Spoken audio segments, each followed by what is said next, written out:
lo que nos convoca hoy es un tema que ha ocupado titulares en estos días. Y que no es nuevo, aunque no es nuevo el conflicto, son nuevos los ataques, son nuevos las bombas, los disparos, la magnitud, y quizás el impacto de eso precisamente es lo que queremos hablar. Hablamos de una guerra entre Estados Unidos e Israel e Irán, pero que va tocando a otros países también en la reacción de Irán, en quienes se llaman aliados o no aliados o enemigos comunes, o que tienen enemigos comunes entre ellos. ¿Cómo mirar para ir entendiendo qué es lo que está pasando en Medio Oriente? Bueno, sabemos que Medio Oriente tiene esa tradición, por desgracia, ¿no? de conflictividad armada. Por lo menos desde la Segunda Guerra Mundial han habido, 8, 7 conflictos importantes. Normalmente el factor allí, digamos, que ha creado disturbios, conflictividad, ha sido fundamentalmente el tema de Israel, digamos, a partir de su creación en el año 48. Pero en el fondo hay muchos más factores que inciden, ¿no?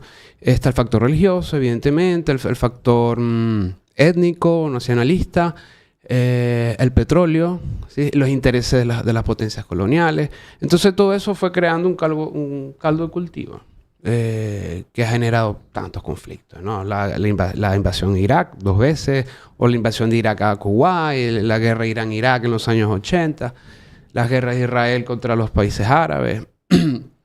Entonces, bueno, todo eso ha creado un contexto que nos ha traído acá, ¿no? Pero además de eso, tenemos que ver qué sucede en el mundo en general y sobre todo qué sucede a partir de la llegada de Trump al poder de nuevo en el año 2025. Evidentemente hay un cambio del orden mundial, ¿sí? Ese orden mundial que se conoció como el orden liberal bajo normas, bajo leyes. Es decir, que el mundo se comportaba siguiendo unas normas, más o menos, por supuesto, porque no siempre todos las seguían. Se ha venido abajo y lo ha terminado de derribar Trump. Ya Putin había hecho una contribución importante en el año 22 cuando invadió Ucrania, y bueno, en el 2014 había invadido Crimea, y en el 2008 Georgia, en fin, ¿no? Ya teníamos avisos, pero Trump ha establecido, digamos, el final de este orden mundial. Entonces, este nuevo orden mundial significa que, o implica que las potencias imponen su criterio, ¿no? Y si vemos el corolario, de Trump, de la doctrina Monroe, y la doctrina de seguridad nacional de Estados Unidos, implica que cada potencia debe tener una región de influencia. En el caso de Estados Unidos, obviamente es América, pero quiere llevar esa influencia más allá, ¿sí? Pero además quiere afectar a su enemigo o su rival estratégico. El rival estratégico de Estados Unidos hoy en día es China, claramente es China, por el potencial económico chino y por su potencial tecnológico. Entonces, algunos dirán, pero ¿qué tiene que ver todo esto con lo que pasa en Irán? Porque, o sea, ¿qué tiene que ver con los misiles que salen de Irán o los bombardeos a Teherán, la capital de Irán? Bueno, tiene que ver porque Irán es uno de los principales proveedores de petróleo de China, y evidentemente eso afecta la capacidad de producción de China. Es decir, lo que está pasando ahorita, el tema del estrecho de Hormuz, que impide que el 20% del comercio de petróleo mundial salga, ¿no? Eso tiene implicaciones importantísimas para China, sobre todo, pero también para India y muchos países de Asia. Y evidentemente tiene implicaciones también en el sentido de que aumenta el precio del barril, porque al no poder sacar petróleo de allí, pues la presión normal del mercado va a incidir en el precio hacia arriba. Entonces Trump, que ya el año pasado, recordemos, su gobierno había atacado unas instalaciones nucleares. En lo que llamó la guerra de los 12 días. La guerra de los 12 días, utilizando la famosa bomba esta gigantesca, que ahora no me acuerdo cómo se llama, que destruyó ¿cómo se llama? un esquema industrial bajo tierra que tenía el programa nuclear iraní. Y se suponía que entonces el programa nuclear iraní ya estaba, digamos, destruido, pero no, aparentemente no es así, ¿no? En todo caso, la intervención de Estados Unidos en Irán responde a varias razones. Una es lo que ya comenté sobre el tema de incidir sobre China de alguna manera indirecta, pero también incide en el hecho de imponer esa hegemonía estadounidense, pero también incide en apoyar el gran aliado de Estados Unidos en la región, que es naturalmente Israel, ¿no? Digamos que el gran beneficiado de todo esto es Israel y en particular Benjamín Netanyahu, su primer ministro. ¿Okay? Desde el ataque del 9 de octubre, ¿no?, de 2023, el horrible ataque de Hamas que protagonizó Hamas y otros grupos. Del 22, si no recuerdo. Del 22 fue.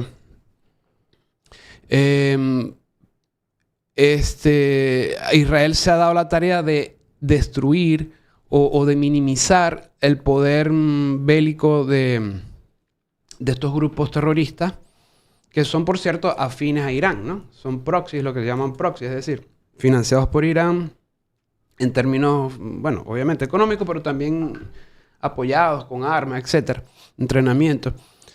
A partir de ese momento, Israel, bueno, se dio la tarea de destruir a Hamas, de destruir a Hezbollah, que opera en el Líbano, y luego ha podido reducir en mucho las capacidades militares de estos grupos. Entonces, poder desarmar el régimen teocrático iraní sería como la guinda del pastel para Israel. Sería el sueño hecho realidad para Netanyahu y los israelíes, porque es la gran amenaza de Israel en la región. ¿Sí? Ahora, luego vamos viendo cómo este conflicto parece que crece con los ataques, o la respuesta, mejor dicho, que hace Irán, ¿no? Y empieza a bombardear a los aliados de Estados Unidos, a intentar afectar bases, ataca barcos en el estrecho de Hormuz y afecta también pues toda esta dinámica comercial y política más allá de su propio país. ¿Qué tanto más puede escalar todo este conflicto? ¿A cuántos países puede terminar involucrando de manera activa? Porque luego están los que responden y los que no responden, sino que se organizan, pero todavía no se meten directamente en el conflicto. Evidentemente una de las estrategias de Irán es alargar el conflicto. De Irán o del régimen de Irán, ¿no? Y es importante hacer una aclaratoria, ¿no? Sí, Israel y Estados Unidos asesinaron al líder supremo, ¿no?, Khamenei. Pero el régimen iraní no es un régimen personalista, ¿sí? Cuando en Irak atrapan a Hussein, se acabó el régimen de Hussein porque era un régimen sostenido sobre él. Una, ¿no?, figura. Una figura. O cuando una persona, digamos. En Libia con Gaddafi, lo mismo, ¿no? En Irán no funciona así. En Irán hay una institucionalidad que ya está preparada incluso para este tipo de situaciones. Ellos estaban preparados para sustituir a todos los grandes cargos porque sabían que podía ocurrir. Además, en el caso de Khamenei, era un hombre de 85, 86 años. O sea, que si no lo mataba un misil, probablemente muy pronto la biología se iba a encargar de eso, ¿no? Y además donde hay dos grupos militares, o sea, hay una fuerza militar regular, que es el ejército, pero también está la Guardia Revolucionaria Islámica, que también tiene un poder militar importante y que tiene un fin fundamental, que es proteger a la revolución islámica, ¿no?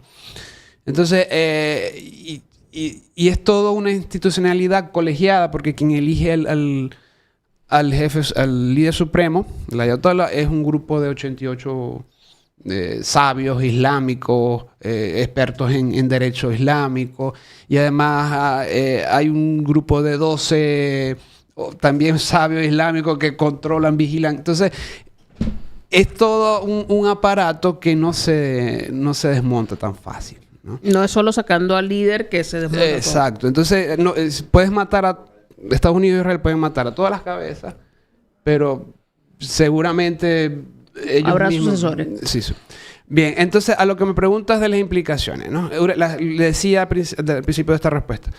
El objetivo de Irán es alargar el conflicto de manera que sea muy costoso para Estados Unidos e Israel, no solamente en términos financieros, sino en costo de vida. Y al involucrar a los otros países, hacen que estos países, como Qatar, Emiratos Árabes, en teoría presionen a Estados Unidos para que cese el conflicto, porque están siendo afectados, ¿no? Pero yo creo que hay errores de cálculo de parte y parte, ¿sí? Yo no sé si estos países van a reaccionar de esa manera. Por favor, Trump, Netanyahu, dejen de atacar a Irán porque me están lanzando misiles a mí, o al contrario, se van a terminar uniendo digamos, y constituir una especie de coalición anti-Irán, ¿no? Que obviamente va a ser, digamos, más letal en términos militares. Recordemos también que Irán es un país enorme, que tiene 90 millones de habitantes. Entonces, y esto hay que recalcarlo porque no es fácil derrotarlos militarmente. O sea, con bombardeos y misiles no se derroca muy difícil derrocar un gobierno. Entonces, para eso se necesita presencia militar en el área, ¿no? Y no creo que Trump esté dispuesto a hacerlo, ¿no? Porque de hecho es una de las promesas de su campaña electoral fue no realizar tropas, no tener guerras eternas y enviar tropas, porque eso implica un gasto financiero enorme, pero además un gasto en vidas que yo sé que la sociedad norteamericana no está dispuesta a asumir. Y entonces el tema es ese. Irán trata de involucrar a los otros países, Omán, Bahrein, Emiratos Árabes, Qatar, Arabia Saudita, para generar caos, ¿sí? Y al cerrar el estrecho de Hormuz, bueno, que no está cerrado, pero es una amenaza. O sea, nadie se va a atrever a entrar allí porque pudiera ser hundido un barco. Entiendo que las primas de los seguros de los buques petroleros se dispararon, evidentemente, entonces tampoco pueden costear esos gastos. Entonces prefieren no entrar al estrecho de Hormuz, no ir a... O sea, el Qatar, por ejemplo, es uno de los grandes productores de gas licuado del planeta y todos lo sacan por allí. La mayoría de la producción petrolera de Arabia Saudita sale por allí o de Emiratos Árabes, etc. Entonces... Irán sabe eso, evidentemente, y lo usa como estrategia, como herramienta. Pero entiendo también que Estados Unidos ha logrado hundir, no sé, 12, 13 buques en los últimos días, incluso un submarino iraní, ¿no? Entonces, pero no es necesario un gran buque, un gran barco para hundir un buque petrolero. Sí, los ucranianos lo han demostrado en la guerra con Rusia. Ellos han hundido barcos usando drones marinos. O sea, pequeñas embarcaciones controladas a control remoto y que llevan una carga explosiva y con eso... Con impactar la embarcación y un buque petrolero, además lleno de petróleo, probablemente. Entonces, evidentemente, es como muy fácil. O sea, se puede vigilar, pueden haber embarcaciones norteamericanas o incluso de los países... De la zona, vigilando, tratando de cuidar, pero siempre se puede escapar uno. Entonces, difícilmente una empresa, un buque petrolero va a entrar en el estrecho de Hormuz mientras exista la posibilidad o sea, mientras exista esa amenaza. Entonces, Irán juega con eso. Juega con eso a su favor. Ahora, ¿qué puede pasar? Nadie sabe qué va a pasar. Por eso decía lo de los errores de cálculo, que Trump pensaba que al asesinar a Khamenei se caía el régimen y la población iba a salir a las calles a protestar, pero no ha sido así. O sea, han habido protestas, pero después de las protestas recientes donde murieron aparentemente decenas de miles de iraníes, ¿no? Es difícil que vuelvan a salir, además con el riesgo de que te caiga un misil en medio de bombardeo. Sí, es un bombardeo, una bomba. Y luego los iraníes también creo que están calculando mal al pensar que los países vecinos se van a quedar tranquilos siendo objetos de bombardeos por parte de ellos, del régimen iraní. Entonces probablemente lo que ocurra es que Arabia Saudita, Qatar, Emiratos Árabes Unidos, sobre todo esos otros países, decidan entrar de alguna manera en el conflicto, ¿no? Porque se sienten atacados por Irán. Ante esto que se ha repetido en múltiples espacios, el orden mundial establecido está cambiando. Hay unos nuevos polos de poder y las potencias van imponiendo su juego y sus maneras. Lo decía usted al principio, lo ha dicho el presidente francés, ese orden basado en reglas ya no existe. Y frente a eso, ¿cómo se debería pensar entonces esa relación del mundo? Porque ya lo veníamos cuestionando. Y la Organización de Naciones Unidas, ¿para qué sirve entonces ahora? ¿De qué queda? ¿Quién va a pagar la cuota mensual para mantener ese organismo multilateral? Si ahora es otra la regla del juego. Claro. En la reunión de Davos hubo un discurso que se hizo viral, muy interesante, muy recomendable para leer, del primer ministro canadiense, Mark Carney. Muy en este sentido, ¿no? Describiendo lo que se estaba viviendo, es decir, la muerte del orden mundial liberal basado en reglas y la insurgencia de uno nuevo basado en la fuerza. Así de simple, ¿no? O sea, quien es más fuerte impone su criterio. De alguna manera estamos regresando al siglo XIX, para decirlo en dos platos, ¿no? En el siglo XIX una potencia se interesaba en algo, iba, invadía, ya está. Yo tengo más potencia, más poder militar que tú, soy más grande que tú y quiero esto y yo lo tomo. Si quieres que no lo haga con la fuerza, entonces dámelo igual. Por las buenas. Por las buenas. Por las buenas, pero es por las malas igual. Y así de alguna manera opera Trump, ¿no? Yo estoy seguro que si los que están al mando en Irán le dicen al presidente Trump, ok, vamos a hacer lo que tú quieres, pero déjanos atacarlo, él va a acceder, probablemente, ¿no? Porque él primero muestra la fuerza, muestra el garrote, como aquella expresión de Teddy Roosevelt del principio del siglo XX, la política de la zanahoria y el garrote, ¿no? Te muestro la zanahoria y si no te doy un garrotazo con el garrote. Bueno, un poco eso. Que bueno, y todo está conectado, por supuesto, con esa concepción del destino manifiesto de Estados Unidos. Evidentemente, Estados Unidos es la primera potencia mundial. De eso no hay duda. Es la primera potencia mundial militar, pero de lejos. Es la primera potencia mundial a nivel económico, pero ahí sí está más cerca China. ¿Ok? Uh-huh. Y sigue siendo la primera potencia tecnológica, probablemente, pero ahí sí también tiene mucho más competencia, no solamente China, sino en otros países. Y han entendido ellos que ese liderazgo, que esa hegemonía está en peligro. ¿Okay? Por eso el replanteo estratégico de... Y bajo este planteamiento de si yo tengo poder, voy y hago lo que me da la gana, si dejan de ser los más poderosos, alguien más puede venir y hacer con ellos lo que les dé la gana. China. O sea, ese es el temor. Y me imagino que ese es el temor detrás. Claro, es frenar a China. Entonces, ¿qué pasa? China tenía o tiene todavía mucha influencia en América Latina, por ejemplo. Tiene mucha influencia en África. China es un gran cliente de Irán, ¿sí? Pero también Irán es cliente de China. Bueno, China le vende a todo el mundo. China no tiene que ver con ideologías o tipos de gobierno. A ellos les da igual si en ese país hay un gobierno autoritario o democrático.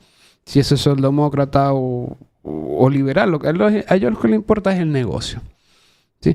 Acaba de construir el mayor puerto de aguas profundas de América Latina en Perú, por ejemplo. Y allí sí finden proyectos en muchos países de América Latina. Y Estados Unidos entiende que América Latina y América en general es su patio. ¿Sí? Entonces, ellos no van a permitir eso. Y van a sacar a China de acá. O van a intentarlo por lo menos. A China, a Irán, a Rusia, a cualquiera que se considere no amigable. O en el caso chino en particular, un rival estratégico. Al menos ponerlo lo más lejos posible, geográficamente hablando. Exacto. Entonces, hay un tuit de la Secretaría de Estado. Este hemisferio es nuestro. Así, tal cual, ¿no? O sea, más evidente no puede ser. Pero uno señala todo esto sobre quien está hoy al frente de la presidencia de los Estados Unidos, de Donald Trump. Pero si en Irán no es una figura, una persona, la que define todo, en Estados Unidos tampoco es verdad que es solamente un presidente el que decide todo. Porque hay creencias y hay culturas y hay modos de ser de un país que se ha erigido como un imperio durante tantos años. Bueno, ese deseo y ese anhelo de mantenerse allí no es únicamente el presidente Donald Trump. Bueno, pero, a ver, ¿qué pasa, no? Trump establece estos lineamientos estratégicos, pero Trump puede dejar de ser presidente en el 2029, por ejemplo, cuando Trump haya elecciones presidenciales. le pueden dar un impeachment y en el Congreso por el tema Epstein y dejar de ser presidente. ¿Ok?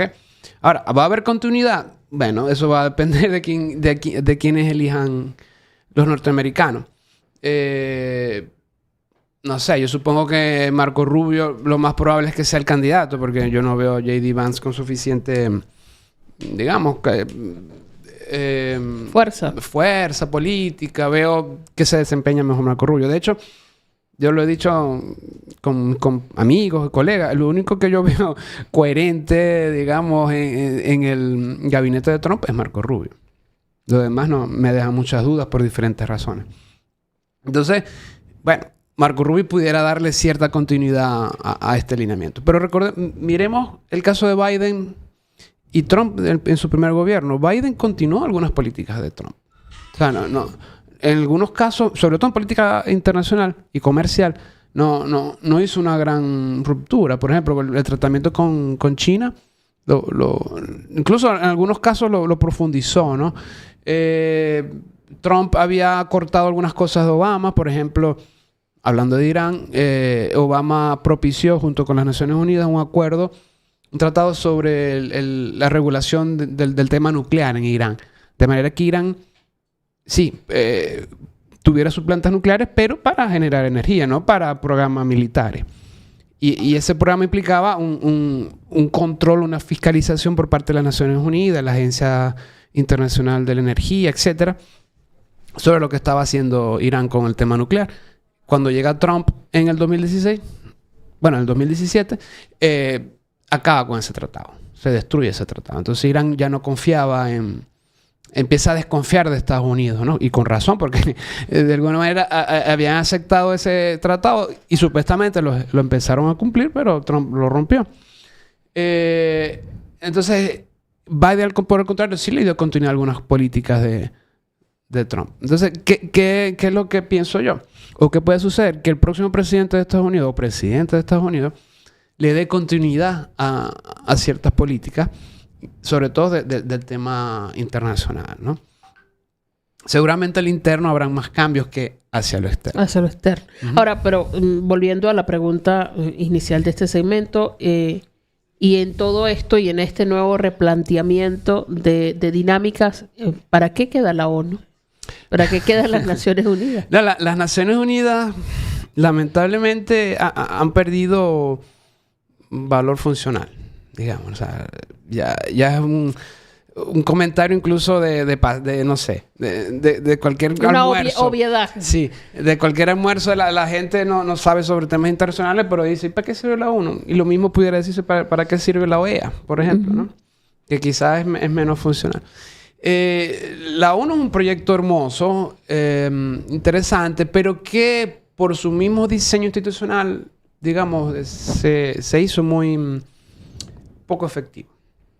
¿Sí? Por ejemplo, el Consejo de Seguridad tiene el problema de que 5 de sus miembros son miembros permanentes y que tienen poder de veto. Que son las 5 potencias, consideradas 5 potencias del mundo. Nucleares, además, ¿no? Gran Bretaña, Estados Unidos, Francia, Rusia y China, ¿no? Antes de Rusia era la Unión Soviética, pero bueno. Y Estados Unidos, por supuesto. Y Estados Unidos. Entonces, ellos, el Consejo de Seguridad decide algo, uno de ellos que no está de acuerdo vota en contra y así sean 20 votos contra uno. Va a ganar ese uno. Queda vetado ese proyecto, ¿no? Eso por un lado. Y luego la Asamblea General de las Naciones Unidas, que es una especie de parlamento, se dan discursos interesantes, pero tampoco se toman decisiones. Es decir, que al final las Naciones Unidas hacen lo que deciden estos 5. Sí, en casos, sobre todo con temas de conflictos bélicos, invasiones. Y si no se ponen de acuerdo, cada uno hace lo que le da la gana. Exactamente. Entonces, hay que cambiar esa institucionalidad. Ahora, ¿hay la voluntad para hacerlo? No lo sé.